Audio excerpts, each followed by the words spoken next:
Spider-Man? Hello, I'm Steven, And I'm Aaron. and we've just seen Spider-Man, Brand New Day, new film that's out in theaters right now, starring Tom Holland, John Bernthal, Zendaya, and it is directed by Destin Daniel Cretton. It's a new day for Peter Parker, but also a lonely one. All of Peter's friends and allies have no memory of him, leaving him alone with nothing but Spider-Man. As a result of this, Peter is now a workaholic, dedicating his every waking moment to superheroism. But a new threat looms on the horizon, an unseen foe with the ability to possess people at will and manipulate them to evil do. The evil do that I do. Workaholic Spidey sets off to unmask this foe and bring them to justice. Alright, I would like to start this out first by asking, can we please stop pretending like Spider-Man 3 was good or it was a misunderstood masterpiece? It's a difficult task for Hollywood, evidently, to make 3 good movies in a row. Try making 4. Which brings us to Brand New Day, a movie that I thought was absolutely outstanding. Yeah, I did too. That was exactly the word I was going to use. I was curious to see how you would respond to it. I think I'm slightly more receptive to these kind of things than you are. So I was really waiting to hear what you had to say. This is the best of the Tom Holland quadrilogy. Yeah, it's not even really close either. Yeah, this is like leaps and bounds above the others. There's so much about this that I liked. First of all, there's no more nanotech suit.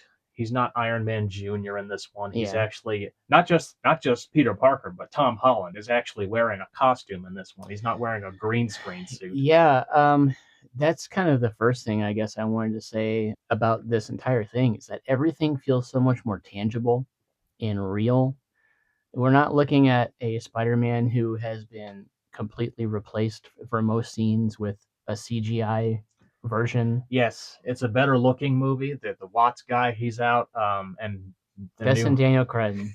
he's in, and there's no more obvious green screen shots, no badly chroma keyed in actors. Now I know No Way Home had the excuse that it was filmed during COVID. Yeah. But still, this is a better looking movie. Better in every way than the Home trilogy. I liked Shang-Chi quite a bit, except for the third act. But for all that movie's problems, the thing that it did excel in was style and flourish and like fight choreography and the visuals. And he is like kind of the exact right guy to direct this, it would seem. I don't really remember that movie very well at all. I remember not caring for it. The things I remembered about it were I liked Ben Kingsley. I didn't expect him to come back. And I remember the first big fight that takes place on a bus, I think it was. Yeah. I remember that being pretty good. In the third act, I don't remember what happens at all. I think what's his name? Wen Wu tries to shoot a wall or something and unleashes Fin Fang Foom. Yeah, it's just a giant CGI dragon battle. It's the weakest part of the whole movie. I don't remember even what the dragon looked like. So I didn't care for that movie. I loved this movie, I'll just say that, by the way. But I couldn't help but be grated by something as I was watching it. It's like, do you just prioritize certain heroes over others? Because where was this level of effort in Captain America Brave New World? Yeah.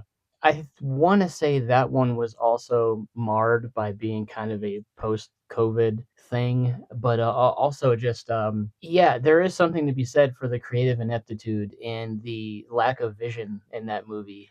Like that one pisses me off, especially because not only did you drop the ball on giving us the Sam Wilson led our Black Captain America, but you also did not stick the landing in paying off a villain who had been built up for 16 years in a way. Yeah, a lot has been said about this movie's production. Like Tom Holland himself has even like questioned if he even wanted to continue doing these, and he's stated in interviews that he did not want to continue doing this if they did not have a story to tell. And that could just be, marketing speak and him negotiating his contract and stuff like that. But you can really tell that they put a lot of care and attention into this one, and they wanted to get this exactly right, and they wanted this to be the Spider-Man that people have kind of been waiting a long time to get back to. Yeah, it reminds me of when Robert Downey Jr. was talking about Iron Man 3, and he said this is going to be the most story-driven and character-focused film in the entire trilogy, and he was absolutely right. And that's kind of the thing about this that is the most spectacular thing about it is when I think of movies like in this whole franchise where I think that Spider-Man, this is what I want from these movies. I think Spider-Man 2, I think The Amazing Spider-Man 2, you and I are like some of the lone defenders of that movie. Yeah, you and I both love Amazing Spider-Man 2. And This movie delivers on some of the things that I really love about Amazing Spider-Man 2, which is we have the Spider-Man who's just encouraging to the populace. He's like, Yeah. he saves a kid and he's like, "You all right? Yeah, you're all right." And he gives him a little pat on the head. He just always has something nice to say about the people around him. You're Yeah. doing a good job. He is the friendly neighborhood Spider-Man that, he's up in the skies swinging around, but he also spends plenty of time down on the ground level with the citizens and civilians and the police and the firefighters or whoever else. Yeah, that was something that was absent from the Raimi trilogy. About the most we get is, Yeah. okay, you guys, no playing in the street. Yes, Mr. Spider-Man. This movie, and it's gonna sound bad when I say it, but it's actually a high praise, is that this is kind of a greatest hits of all the Spider-Man movies we've done up until now. Like, it has the character focus of a Spider-Man 2. It has the excitement and the creativity of an Amazing Spider-Man 2. It's got that beautiful costume from Amazing 2. It's got the struggle between Peter Parker and Spider-Man from Spider-Man 2. It's even got like a million different characters and storylines that it's juggling like into the Spider-Verse. But the thing that makes it work is every single aspect ties back into Peter's story. And by the way, that's another reason why Spider-Man 3 can go screw itself, is that that movie could not, for the life of it, juggle multiple storylines at once. This movie does it pretty seamlessly. Like effortlessly. It's so perfectly tied back into the central idea and the central theme. It's kind of embarrassing by comparison when you think about how many characters Spider-Man 3 had versus this movie.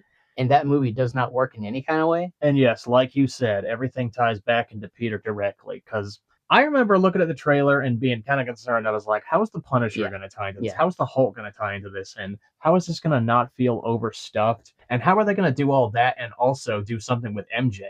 And when this movie started, and it started being about the body hopping, possessing villain, at first I thought this was going to be lame as shit. The first thing I thought of was that Denzel Washington movie, Fallen, where Denzel's chasing Azazel the demon. The villain in this movie is not only the best of the Tom Holland quadrilogy at this point, but probably one of the best villains in the MCU. I would agree, actually. Another thing people kind of were worried about, and even me, like to a certain extent, I was thinking like, we've really run through a lot of his rogues gallery already because we had a ton of them in No Way Home, so we can't really do them again. So what are we gonna do? Are we gonna make a whole movie about Scorpion, or like the Hulk's in here, the Hand is in here? Like, what's the central villain gonna be? Is it gonna be Tombstone? And they do some real like outside the box thinking that shouldn't work on paper, because on the surface this seems like the entire point of this movie is like a backdoor setup to something else, but it doesn't come off that way at all, and the villain is actually threatening and interesting, and their backstory is pretty cool, and the way it's tied into, again, Peter, it works. Yeah, they managed to tie the villain directly into Peter's story by having the villain be a kind of, I guess you could say, parallel, only whereas Peter went down a positive path, this villain went down a dark one, but we'll get to that. And by the way, the Hand, that was another thing that concerned me when I saw the trailer. It's like, I don't want the damn Hand. They're essentially just henchmen. Because I don't like Daredevil Season 2. I thought that was the worst one by far, and I was like, let's just put the Hand to bed. Now, thankfully, it turns out the Hand and this they are basically just henchmen. They've been kind of reformed, quote unquote. Reformed in a way. They're working for Damage Control, which is this organization that what do they do exactly? They've been set up previously in the MCU as like this government agency that comes in to do cleanup and basically keep everybody in line. Like, if there's a big battle, they help take care of the cleanup. They were a big part of Homecoming because they came in and I couldn't remember if it was Damage Control that was seizing Adrian Toomes' operation or if it was S.H.I.E.L.D. I want to say it was S.H.I.E.L.D. because that's the one thing I was wondering. Was Damage Control in any of these movies, or was it like just a S.H.I.E.L.D. thing? Yeah, I can't remember, but I know they've been set up previously. Yeah, that's kind of what they do. They work with the heroes and they do like post-battle cleanup, and they just make sure that everybody is being held accountable, essentially. Yeah, and Damage Control has something that the villain wants. That's the I guess you could say MacGuffin of the movie in a way. Another thing that's really cool is that this is kind of like Detective Spider-Man. He's actually like putting together a mystery and working with the police, and again, it's him working with the public and going around talking to people. And you could also accuse this of being like a cameo fest, but again, I think the characters are all very naturally worked into the story. Yeah, I wouldn't, because I think every character in this movie serves a purpose, with the possible exception of Black Widow, Yelena Mhm. Belova. She does have a little cameo, but she does lead the character somewhere, Spider-Man. But it could have been anyone. But I love Yelena Belova, so Yeah, I'm not going to complain about having her in there. I'm just happy every time she's there because she's so much better than Natasha. Hmm. Something that this movie does that I really love is that you should never have a character appear just for the sake of appearing, and don't bring them into the story until they're necessary. Yeah. Because there's a large portion of screen time where MJ just doesn't appear, and she doesn't really come into the story until she's necessary. And it's wonderful. What they do with her, again, I was worried about how are they going to do this, because as you know in the trailer, she's moved on. She doesn't know who Peter is. She has a new boyfriend. So what are they going to do? Are they just kind of retcon them and put them back together? How are they going to address it? She doesn't even know who he is. Yeah. And what they do is really surprising and really mature. Yeah, and that's the other word I was just about to use. Is this is a much more mature and thoughtful take on the character and these relationships. Everything feels so much more grown up. It's kind of funny because it doesn't seem that long ago since No Way Home came out, but they have like short flashbacks here and there to like events from those movies and even previous movies. And you really get the sense like, oh wow, they actually are quite a bit older now.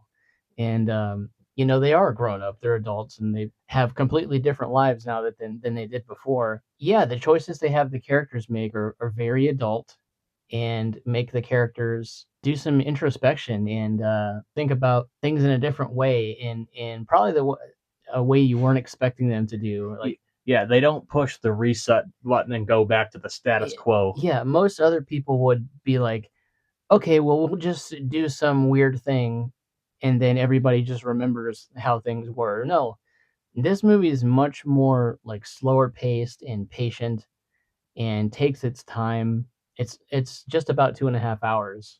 Which we've said before, if your movie needs to be nearly 3 hours, then do it. Yeah, I didn't think this felt too long at all. There's nothing I think I would cut. Yeah, you needed that extra time for the stories to properly breathe. The Punisher is great. Yeah, he really is. Again, he's like a darker version of what Spider-Man could end up if he continues down a certain pathway. Peter in this movie is completely neglected the Peter Parker aspect of his life, and he is all Spider-Man all the time. He probably spends most of his time in this movie in the suit, I would guess. That's probably right. What happens in this movie regarding Peter is kind of a reverse of Spider-Man 2, the Raimi one, which is in that movie he was losing his power. In this one, his arachnid DNA is overriding his humanity, and he's becoming more spider than human. Yeah, he's incredibly stressed out all the time. His personal life is pretty much non-existent. He doesn't have any friends. He doesn't have any family. He has nobody. And it's precisely because of that the reason why this is happening, because he's going it alone. He's isolated himself. He's keeping people at arm's length because he doesn't want to endanger them. This is a smart way to bring the Punisher in, because the Punisher is the loner character that does everything by himself. He's living a life of endless murder and death and violence. He calls what he's going through a sentence. Yeah, that was one of my favorite lines of the whole movies. And it's just the way John Bernthal delivers it. You think this is the life I want? This is a sentence. Yeah, he's like, you and I watched the first season of Punisher. We didn't see 2 yet, but this is probably my favorite use of the character thus far in this MCU, which is funny because this is a PG-13, so you can't have him shoving people's faces into glass and then yeah. He still manages to not feel watered down though, which is kind of interesting that they were able to do that. Yeah, except no bad words. Nothing more extreme than shit. Yeah, he does swear a lot, but they don't get too super excessive with it. And he tends to dismiss people by going, ah. He does that a lot in this movie. Yeah, he's turning into like the grumpy old man who's just like hand waving everybody. He does hit things his way, and that's all that matters. The way they bring Hulk into the story is also very smart and clever.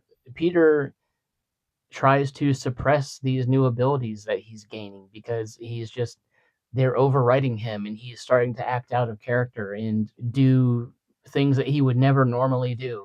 Fortunately, Dr. Bruce Banner has come up with a scientific method for suppressing his Hulk gene that will prove very useful to Peter, and that's why he goes to him. And again, it's a smart way to use something that has already been established. Like, we know he's had this gauntlet thing he wears that, yeah, it keeps the Hulk at bay if he needs to. So they have this conversation about the ethics behind trying to remove or suppress some kind of power or mutation. Maybe this is something that you need to have happen to you. Maybe you're just changing. Maybe there's nothing wrong with this at all.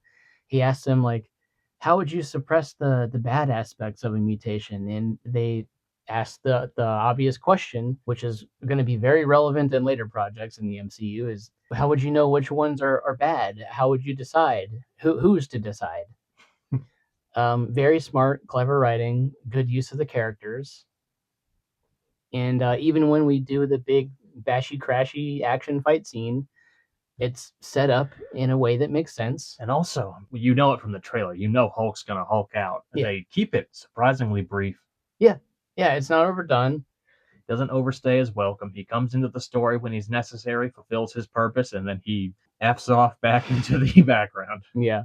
The music is great. I think this is probably the best iteration of Michael Giacchino's score so far.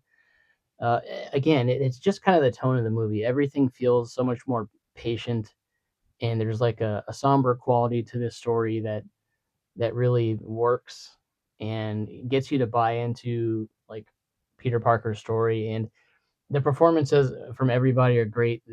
This is easily the best Peter Parker that Tom Holland has given us. Yeah, by far, definitely. Most emotionally invested I've been in him as a character, this version of Peter. Yeah, and he's freaking jacked in this movie. Like, my God. He is huge in this. And the suit looks incredible. This is just like straight up the 60s comics like put on the screen. Yeah, that's right up there with the Amazing Spider-Man 2 as being one of the best suits that they've done. If you like tall, lean Spider-Man, you've got Amazing 2. If you like classic 60s Spider-Man, like this is exactly that. The only thing that can make it more perfect to me is if they gave him the web wings under the arms. Yeah. I love those. Which is funny because they had him in the first one when he was wearing the Iron Man costume. I did also want to say that the action in this is so much more creative and so much livelier than anything in the previous 3 movies. The methods by which he saves people with his webs, it's just so much more inventive this time around. Yeah, it's clear that they took a lot of cues from Amazing 2 and especially the Insomniac video games. There are so many times where I'm watching it and I'm thinking, yeah, I'm pretty sure I did something like that in the game. Yeah, I was reminded of those games. Also, this is one of the most comic book feeling movies that they've done, like in a good way. I think a lot of it is the way that it feels like it lives in an established world, and it's because of the way it uses its characters in very smart ways that don't feel stupid or don't feel like a cameo fest. It's like we have 15 years of these movies leading up to now. We might as well use some of that stuff since everybody knows what it is, and they find good ways to do it. Also, New York feels like a character again in this movie in a way that it did not in the previous 3. Like you said, the community is like a huge part of it. I love the citizens. I love him hanging out with everybody and talking to them. Even the end credits, it's like they don't do any flashy animations or anything like that. It's just shots of people doing stuff in the city. This time around, I like that. It's just these tranquil shots of New York. It's wonderful. And I liked him hanging around with that lady cop DeWolf. She kind of serves the purpose of Captain Stacy in this movie, being his ally in the police force. I liked her. She was a good addition. Yeah, she's great. I think this nails everything that I want from a Spider-Man movie.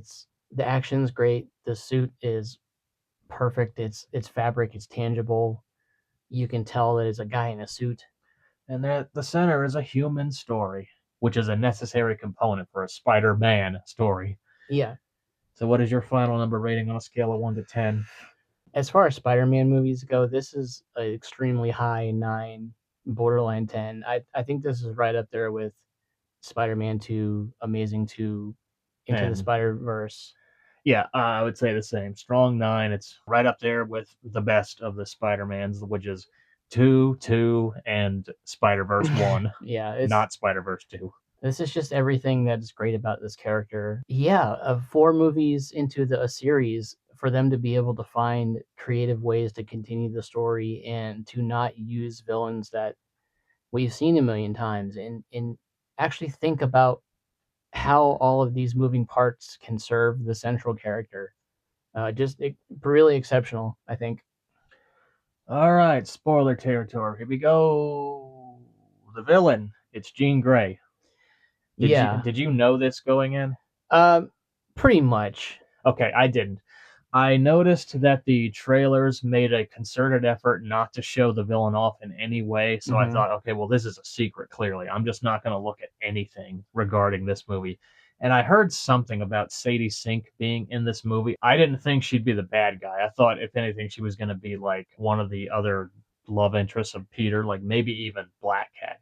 But I didn't really think much of it at all. And then when I saw the movie, I had no idea who the villain was and was actively wondering, who is this? Where's this going? Mhm. And then I was able to piece it together about 15 seconds before they revealed it. It was like, oh, this is Jean Grey. And then they reveal it. Jean Grey. Yeah. And she's great. She really is. Sadie Sink gives a fantastic performance as this character. Yeah, unfortunately, it's one of those things where if you spend any time on the internet, you hear like a casting thing come up, and then it's like, oh, Sadie Sink has been tapped to possibly play Jean Grey or maybe this character.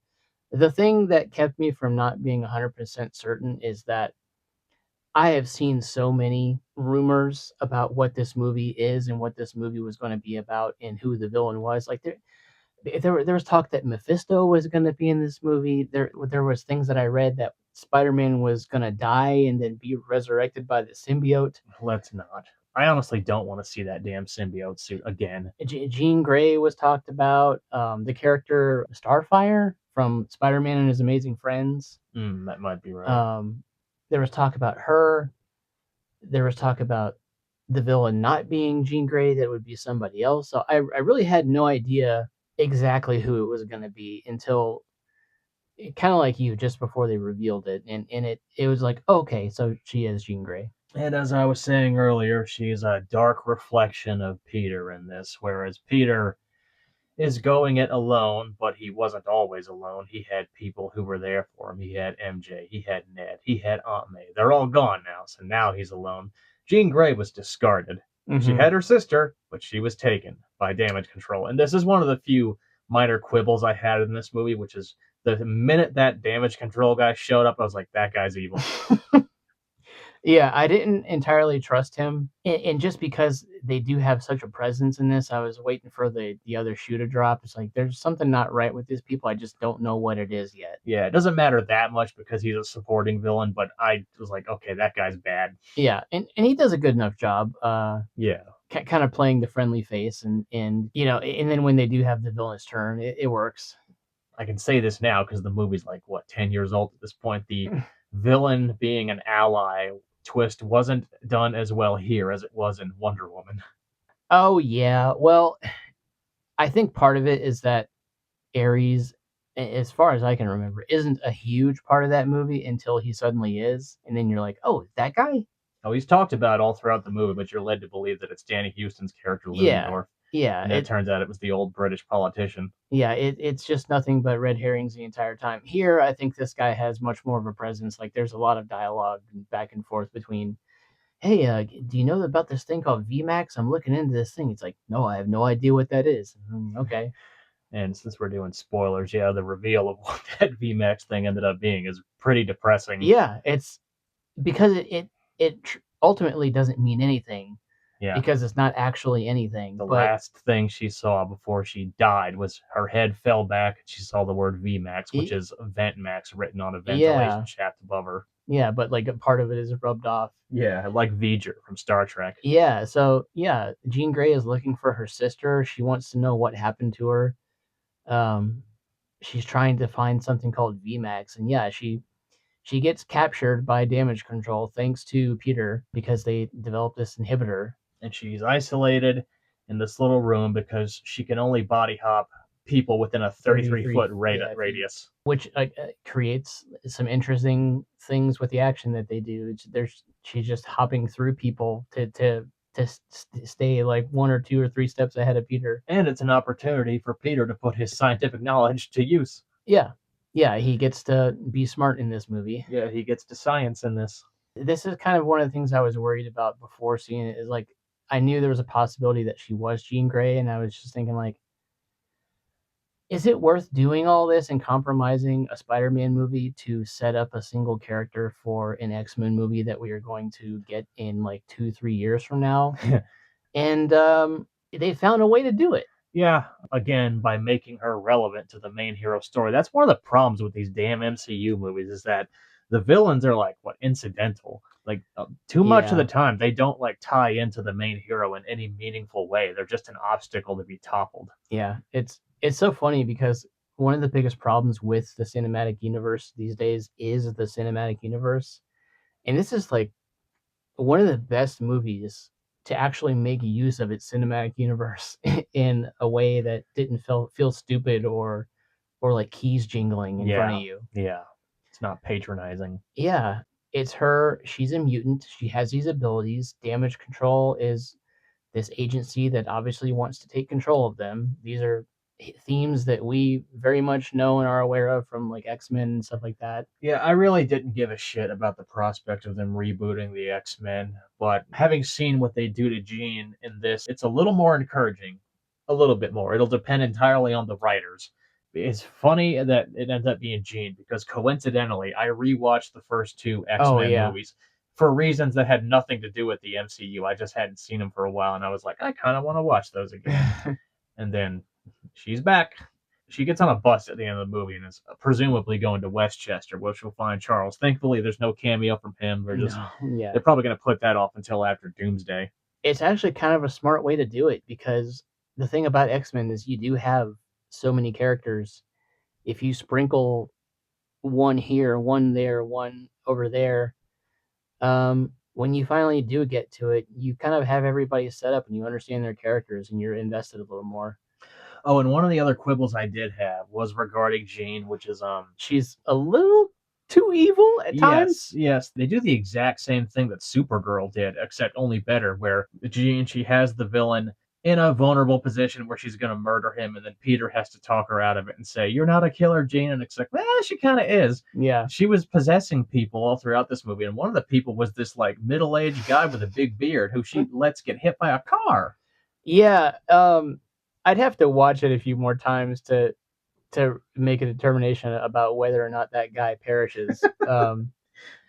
But yeah, that was certainly something that I was thinking about, and it is one of my only issues that I think they do go a slightly too far with her character sometimes. Kind of the peak of things that she does that's actually interesting. It's something she does to Peter. She hops into MJ and convinces him that she remembers everything. Yes. And they have like this reunion on a rooftop, and Peter is just overcome with emotion. It's everything he ever wanted.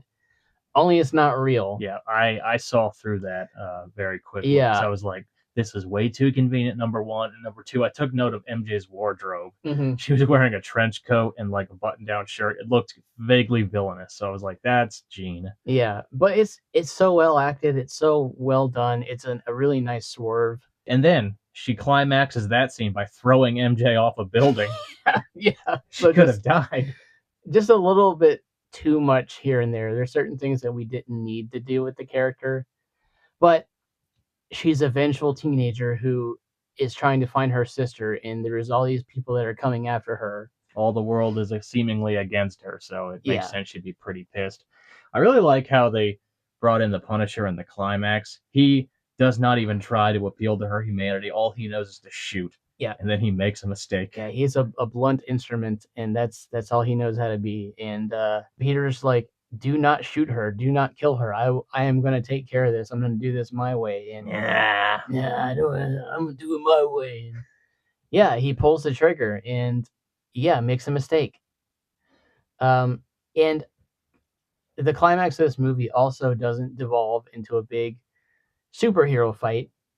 It has that stuff in it, but the way things are resolved, it's it's like the Thunderbolts, where Yeah, an appeal to humanity. yeah, exactly. I was wondering how they would bring Marissa Tomei back because she is one of the best parts of the Tom Holland movies. Yeah, I didn't know she was going to be in this either. I didn't either. But I was thinking like she's got to be there somewhere. And they kind of do the Spider-Man 2 Uncle Ben dream thing where she appears like as a dream version of the character where Peter kind of confides in. Yeah, only this one is a flashback. It's a memory of Yeah. a scene we never saw, but it's something after Peter reveals that she finds out that he's Spider-Man. Yes, and it's something that ties in directly to Jean's story as well. And the way this is used in the climax is so smart and so heartfelt and so emotionally engaging.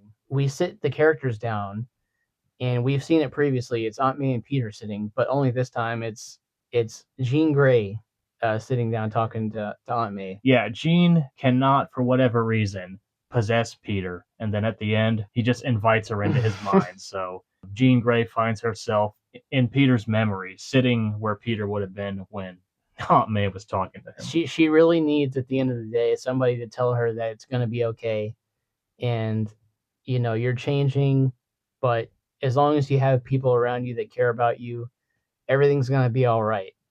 And Aunt May is the perfect person to do that. She's a motherly figure, the kind of which Jean never had because she was discarded, and Aunt May and people like her are evidence that the world is not all bad, and there are people who will love you because the gifts don't define you. It's who you are that defines you. Yeah. It's like the Iron Giant. You are who you choose to be. And this is also the lesson that Peter finally learns, is that he cannot do this by himself. Yeah, that's the theme connecting Frank and Jean and Peter together. They're all going it alone, and then they find the value of community, basically. Even Hulk to a certain extent, because if anything wrong happens with him, he turns into a giant green monster and destroys everything around him. He just has no idea what happened afterwards. Even he to a certain extent, is kind of an isolated character. So yeah, Peter learned something, Jean Grey learned something, Punisher learned something. Wouldn't you know it? This movie has character arcs. Yeah. There's a nice little moral. There's a lesson. There's something to be learned here. It's so well written. It is written. It is written. And again, like some of the previous movies the last several years outside of Thunderbolts, it's just like, man, if you guys can do this, why aren't we doing it? Just do this. Do more of this. Yes. More of this, please. Like, if you want to resurrect this MCU thing and keep this going, which I know you do this. Like, do this. Don't do Brave New World. Yeah, it's embarrassing, man. Like, get people who know how to write these things. What a revelation. And this movie is making major, ultra, mega bucks. Because, like we were talking about the other day, normie people, even people who don't care about comic book shit, they love Spider-Man. I think a lot of it is just because he's the working class hero. Mm-hmm. People know the struggle. Like, this Spider-Man is not funded by a billionaire. This one is living in a shitty storage room. Yeah. And there are so many like little things with his character that I want to see them expand on. Like I want to see more of the relationship with him and DeWolf. Like, please give me more of that. Oh, and Scorpion is in here, and he's fun. Like, they don't use these like little side characters in like way too much. There's like a little montage. The past several years, he's been a crime fighter, and yeah, like Dr. Crane and the Nolan trilogy. After a while, he just becomes this crook that Batman has to thwart every now and then. Yeah. The same with Scorpion. It's fun. You have these C, D tier list characters. Let's just use them as kind of fodder to show Spider-Man being a hero. Scorpion gets a little bit bigger of a role, but not too much. Not too much. He's used pretty well. There's going to be a lot of Scorpion heads that are upset, I'm sure. But I thought he was just fine here. Yeah, I liked him. I also like that they just exclusively called him Scorpion. Yeah. Not Matt Gordon. Yeah. Yeah, absolutely outstanding. It's one of the best MCU movies, possibly a top 10er, possibly even a top 5er. Yeah, it reminded me a lot of the Thunderbolts just because that movie was so focused on its characters, and that is the secret to making any of these worth a damn. Yeah, character focused. Like, people love these characters, so do something with them. Yeah, you have such a colorful cast of interesting characters that can all do these spectacular things.